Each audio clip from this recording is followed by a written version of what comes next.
¿Cuál es tu Dios? De mi diario de un observador.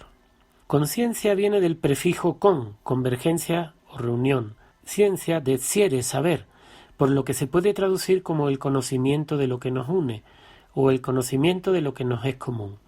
Fe significa conjunto de creencias. Según las religiones, con nuestras creencias, creamos, y ese es el don que nos dio el Creador, poder crear como Él. El presente de creer con fe, y de crear o realizar es el mismo. Yo creo que puedo, y yo lo creo, yo lo hago. Lo que crees, lo creas. Por eso la fe. Fe es la seguridad de que lo vas a hacer. Fe es creer que puedes, creer que lo harás. Por eso es la base de la religión, creer que lo harás. Dice la Biblia que Dios nos hizo a su imagen y semejanza. Y Maimónides en su libro La Guía de Perplejos explica cómo las dos palabras que hoy se traducen así como imagen y semejanza se refieren a atributos intelectuales, inmateriales, no a atributos materiales. Es decir, que Dios lo que nos da es la capacidad imaginativa, la capacidad de creación, la capacidad mental. En la misa católica se plantea este principio cuando se dice pensamiento, palabra, obra u omisión. Quiere decir, primero está tu pensamiento, lo crees posible, después está la palabra, que es la materialización de ese pensamiento, y después viene la obra u la omisión. Ya decide tu conciencia si haces o no haces. Entonces ya sale a lo material tu pensamiento. La conciencia es la que elige qué creer o crear. Según tu conciencia, eso hace. Podemos elegir entre lo que nos une, la conciencia o Dios, o lo que nos separa, que los griegos lo llamaban el diabolos. En la antigüedad los seres humanos eran muy abiertos y usaban muchas formas diferentes de pensar. Había conciencia, había sentido común, entonces el materialismo no era la única forma de pensamiento, todo no era matemática. Una muerte se podía ver desde un punto de vista religioso, desde un punto de vista científico, desde un punto de vista mental, de un punto de vista metafísico, y todos esos puntos de vista eran aceptados. Un ejemplo de estos hombres antiguos eran los antiguos mayas. Los antiguos mayas eran grandes conocedores de las matemáticas, eran capaces de hacer grandes construcciones, conocían el cielo, pero al mismo tiempo eran profundamente religiosos, y eso los hace a los mayas menos importantes. ¿Por qué unas personas tan inteligentes que eran capaces de hacer tantas cosas creían en ese orden universal? Después del manzanazo de Newton, la conciencia pierde el con, y así pierde el sentido de la unidad y de la unión. Comienza una nueva etapa, la del conocimiento sin el concepto de unión. Es el conocimiento dividido. Comienza la era de la división y se pierde el sentido común. En ese momento el hombre deja de ver las cosas de diferentes puntos de vista y deja de ver la conexión que hay entre las cosas y se especializa. Entonces no ve la relación que hay entre unas cosas y otras. Un gran ejemplo sería que el que echa el insecticida no se da cuenta que está envenenando el agua que después él se va a beber. Ese tipo de relaciones antes se hacían, ya no, porque ya el nuevo hombre, que yo llamo el cientontífico o el homus scientificus, desconoce la unión que hay entre todas las cosas y está especializado, pero no sabe de nada.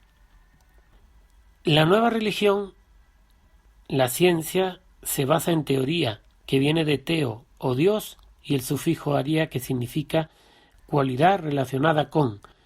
Es decir, que una teoría es un acto sagrado o una cualidad de Dios, o algo que tiene cualidad divina.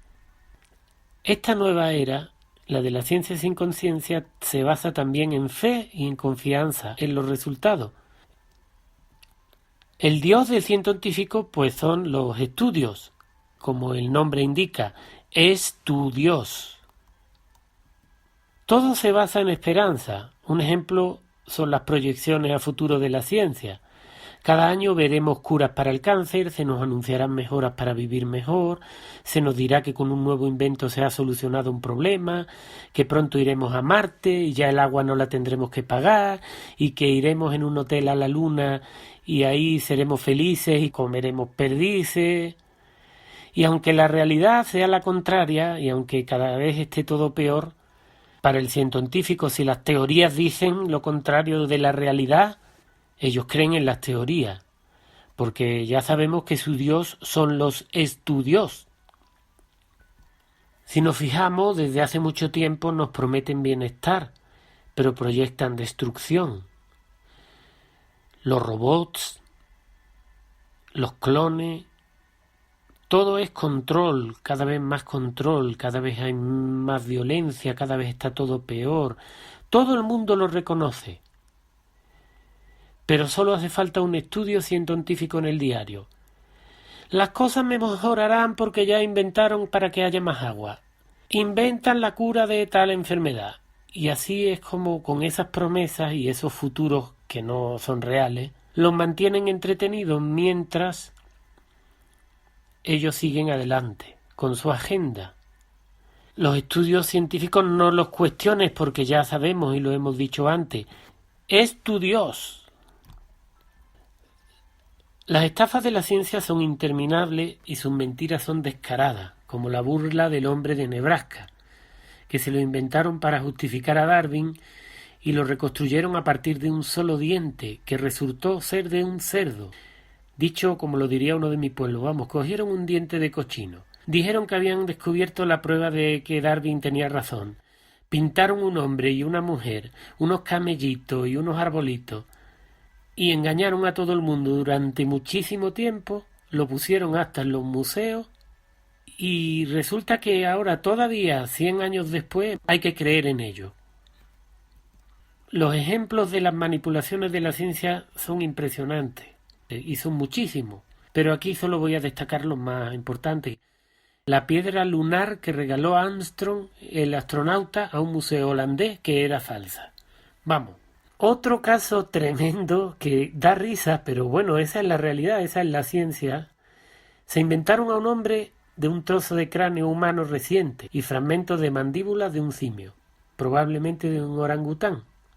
Pues estas personajes que están ahí, que son los más importantes de la ciencia, bla, bla, bla, se inventan todo un cuento científico y hace 100 años de esto, pues todavía la gente cree en ello, a pesar de que llevan ya cientos de años mintiendo descaradamente y prometiendo un futuro que después varía. Ellos prometen una cosa, hacen otra. Su capacidad para mentir descaradamente es ilimitada. Pueden inventar cualquier cosa de la forma más descarada. Solo tienen que poner la palabra ciencia y ya, es verdad. Porque la ciencia es tu Dios y a tu Dios no se le cuestionan. Aquí comparto otra gran mentira de la ciencia, el enfriamiento global de los años 70, cuando vendieron un enfriamiento global que nunca vino, por supuesto. Después ahora entraron con el calentamiento global. Recientemente los cambios no se están dando como preveían y ya se está hablando de nuevo a volver a la glaciación. La mejor noticia para ver cómo se burlan de la gente es una que sacó BBC hace poco que dice cómo la masacre de los colonizadores en América alteró la temperatura de toda la Tierra. Es un insulto a la inteligencia humana. Con los pocos registros que hay de lo que sucedió, que son algunos libros, poco más, que esta persona tenga la vergüenza de escribir eso, te dice dos cosas. Una, o de verdad han perdido el sentido común por completo y son una pandilla de locos y que no tienen ningún conocimiento ni de historia ni de nada, o son unos manipuladores peligrosos, terribles. La pena es que esto lo publicara un medio que para la gente es muy importante. ¿Cuál es el secreto de ellos para tener razón siempre desde hace siglos? Muy sencillo. Ellos siempre tienen estudios en contra o a favor. Como aquí os pongo de ejemplo, ¿no? Como en un lado, en el izquierdo, el alcohol es malísimo y los estudios exactamente contrarios están en la derecha. Pero este truco no se puede menospreciar, porque con este truco, que es tener estudios para todo, los científicos llevan siglos teniendo razón. Por eso siempre ellos tienen la verdad. Claro que la gente se está dando cuenta de la mentira, cada vez más gente. La ciencia vive una epidemia de estudios inservibles, porque la mayoría de los resultados de investigación publicados son falsos, más de la mitad de los estudios en psicología no se pueden repetir. Las manipulaciones tan descaradas durante siglos no pueden ser casualidad, y quizá el porqué esté en la dictadura científica de Huxley, que según él sería un sistema disfrazado de democracia diseñado para controlar y esclavizar a las personas.